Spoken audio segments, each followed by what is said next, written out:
নদী ও নলকূপে লবণাক্ত পানি বিকল্প হিসেবে মানুষ ব্যবহার করছেন খাল ও পুকুরের পানি, তবে সেখানেও সীমাবদ্ধতা। বাগেরহাটের সদর, শরণখোলা, মোরেলগঞ্জ, রামপাল ও মোংলা উপজেলার নদী ও নলকূপের পানি ব্যবহার উপযোগী নয় লবণাক্ততার জন্য। খাল ও পুকুরে কাঙ্ক্ষিত মিষ্টি পানি না পাওয়ায় বিপাকে এলাকাবাসী। এমনকি পুকুরের পানি দূষিত হওয়ায় তা ব্যবহারে নানা রোগে আক্রান্ত হচ্ছেন তারা।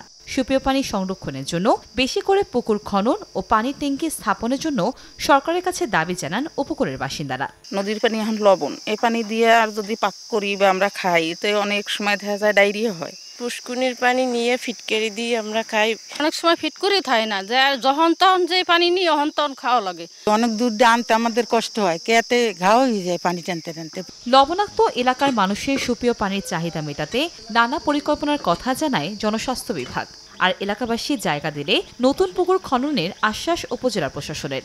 যদি কমিউনিটি বেস জমি দিতে পারে সেক্ষেত্রে আমরা কিন্তু বড় একটা পুকুর খনন করে একটা গ্রামবাসী এলাকা ভিত্তিক আমরা বড় ধরনের তাদেরকে সাপোর্ট দিতে পারি। সরকারি, প্রাতিষ্ঠানিক এবং ব্যক্তিগত পর্যায়ে পুকুরগুলো আছে সেগুলো পুনঃসংস্কার করে সুপেয় পানির আধার নির্মাণের জন্য আমরা আমাদের অধিদপ্তরের মাধ্যমে মন্ত্রণালয়কে অবগত করছি। স্থানীয় প্রশাসনের তথ্য মতে বাগেরহাটের উপকূলীয় 5 উপজেলার 3 লাখ মানুষ সুপেয় পানির সংকটে ভুগছে।